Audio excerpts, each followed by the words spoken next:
Pensamento e Vida, obra do Espírito Emmanuel pela psicografia de Francisco Cândido Xavier. Novamente, você, seu Ronaldo Moraes e eu, aqui juntos para mais uma reflexão.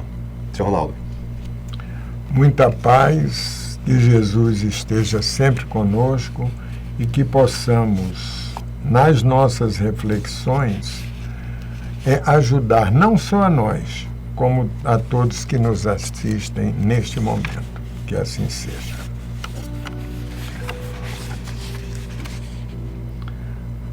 A mensagem número 20. Hábito.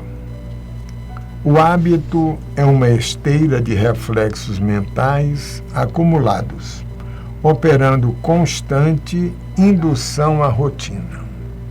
Herdeiros de milênios, gastos na recapitulação de muitas experiências análogas entre si, vivemos, até agora, quase que à maneira de embarcações ao gosto da correnteza, no rio de hábitos aos quais nos ajustamos sem resistência. Com naturais exceções, todos adquirimos o costume de consumir os pensamentos alheios pela reflexão automática e, em razão disto, exageramos as nossas necessidades, apartando-nos da simplicidade com que nos seria fácil erguer uma vida melhor. E formamos em torno delas todo um sistema defensivo à base de crueldade, com o qual ferimos o próximo, dilacerando consequentemente a nós mesmos. Estruturamos, assim, complicado mecanismo de cautela e desconfiança, para além da justa preservação, retendo apaixonadamente o instinto da posse e, com o instinto da posse, criamos os reflexos do egoísmo e do orgulho, da vaidade e do medo, com que tentamos inutilmente fugir às leis divinas, caminhando na maioria das circunstâncias como operários distraídos e infiéis que desertassem da máquina preciosa em que devem servir gloriosamente para cair, sufocados ou inquietos, nas engrenagens que lhes são próprias.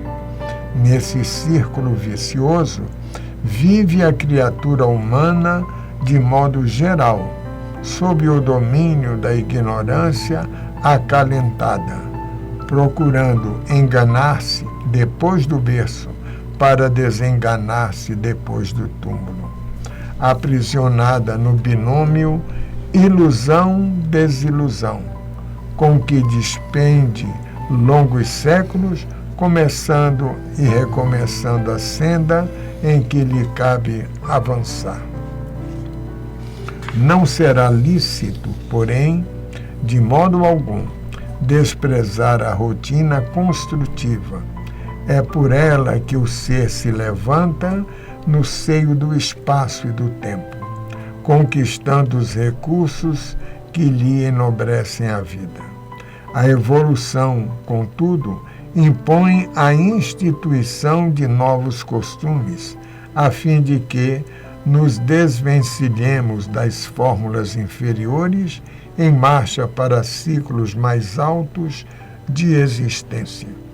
É por esse motivo que vemos no Cristo, divino marco da renovação humana, todo um programa de transformações viscerais do espírito, sem violência de qualquer natureza, altera os padrões da moda moral em que a Terra vivia há numerosos milênios, contra o uso da condenação metódica, oferece a prática do perdão, a tradição da raça opõe o fundamento da fraternidade legítima.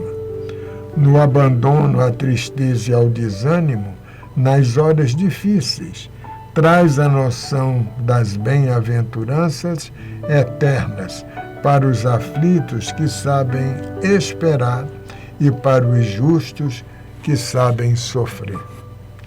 Toda a passagem do Senhor entre os homens, desde a manjedoura que estabelece o hábito da simplicidade até a cruz afrontosa, que cria o hábito da serenidade e da paciência, com a certeza da ressurreição para a vida eterna.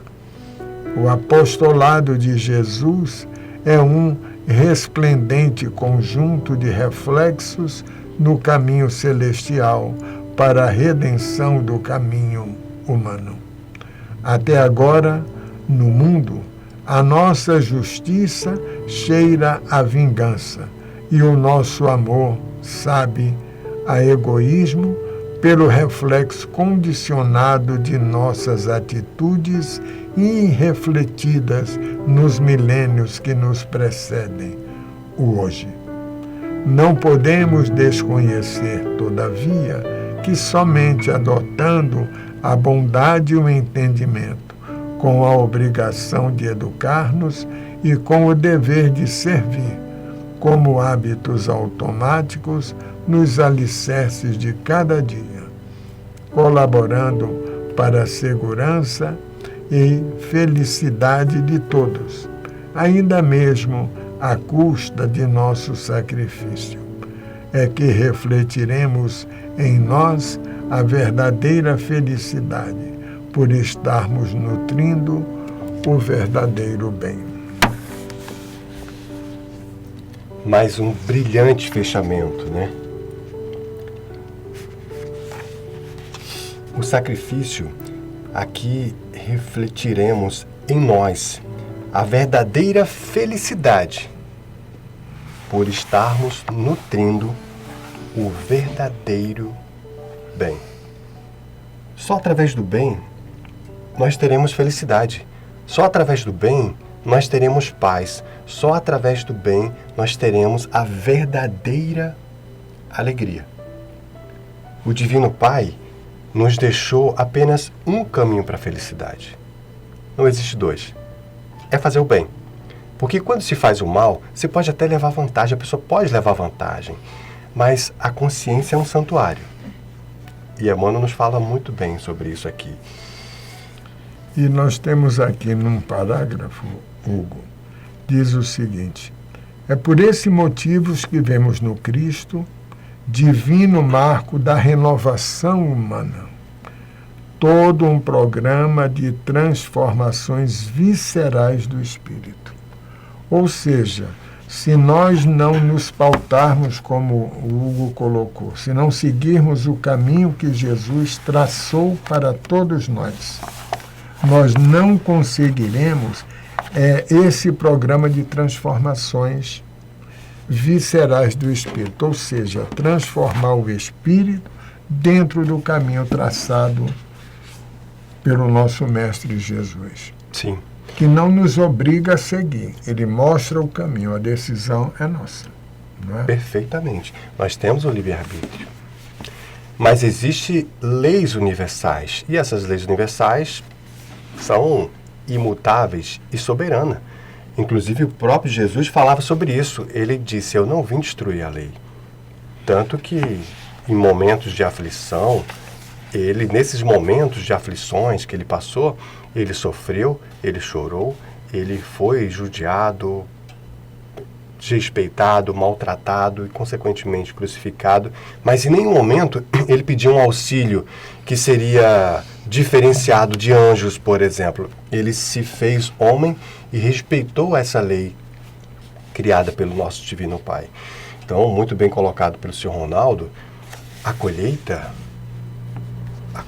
é necessária, é inevitável. A semeadura é livre. Mas vale a pena lembrar que nós ou colheremos o que plantamos ou deixamos de colher o que deixamos de plantar. Mas em algum momento nós vamos ter que evoluir. Isso é inevitável. Isso. Porque todos nós estamos destinados ao bem. Todos nós. Fazer o mal, como dissemos, pode ser que, como a vingança, por exemplo. A vingança, ela envenena. Porque quando alguém te faz o mal e você revida, você... Às vezes a gente está sendo pior do que a pessoa que fez. Isso. Né?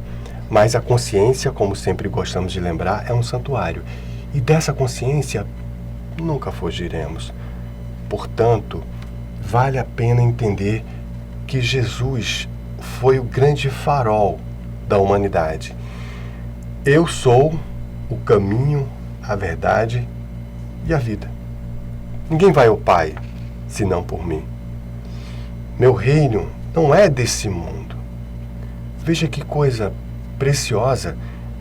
É como você e eu somos como navegantes que estamos nos aproximando da costa e não sabemos exatamente para onde ir, mas esses navegantes, quando viu o farol, aquele farol indicava qual a direção. E é isso que Jesus veio fazer aqui, nos mostrar o farol, a direção para ir. E não existe outro caminho.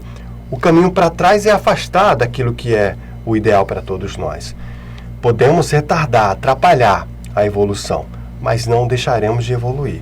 Então, colaboremos com a nossa própria evolução. Tão provável que a caridade que nós fazemos não é ao outro exatamente. É importante despertar essa consciência, porque quando se dá um prato de comida, um valor financeiro, um presente, um agasalho, um abraço, uma palavra, ou simplesmente silencia para ouvir, isso é caridade. Mas o grande privilegiado da caridade que se faz não é aquele que recebe, mas aquele que a concede.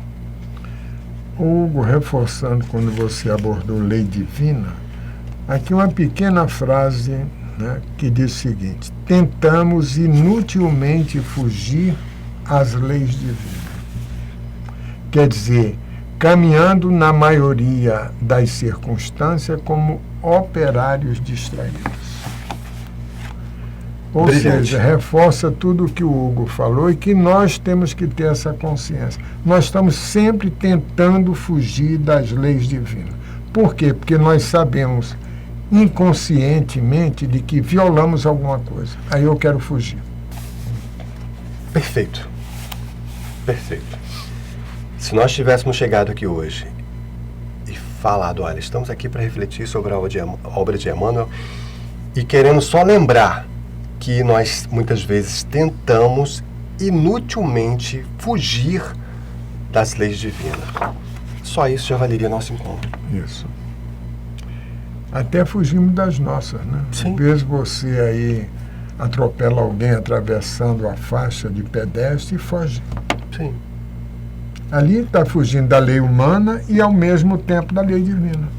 Tentando Não é? fugir, né? Tentando fugir inutilmente. Pode fugir da justiça dos homens, mas nunca fugirá da justiça divina. Inclusive, a justiça divina habita dentro de nós. Dentro de nós. Sabe quando você compra o celular e o manual dele está dentro dele mesmo? Agora tem isso, né? Isso. O celular já vem com o próprio manual para não gastar folha. Tá certo? E fica mais disponível. Nós já nascemos com o manual divino dentro de nós. A consciência divina, ela está dentro de nós. Pode até não estar totalmente desperta, mas ela está. E a consciência é um santuário. Isso. E esse manual que Deus coloca é para que a cada hábito nosso, certo ou errado, ela vai abrindo. Sim. E a gente vai percebendo esse manual divino em nós. Olha, vamos ficando por aqui. Isso. Lembrando que o vídeo acaba, mas o estudo ou os estudos começam. Que você continue aí nas suas reflexões, compartilhe esse vídeo, chama mais pessoas para ouvir, convida pessoas para fazer esse estudo, porque realmente Emmanuel é um gigante, vale a pena nós nos debruçarmos sobre essa obra. E olha, nos encontraremos aqui muito em breve, hein, Sr. Ronaldo? Isso. E desejamos um maravilhoso dia, muita paz, e vamos atentar para os nossos hábitos, para renová-los. Fique ligado. Um grande abraço, até breve.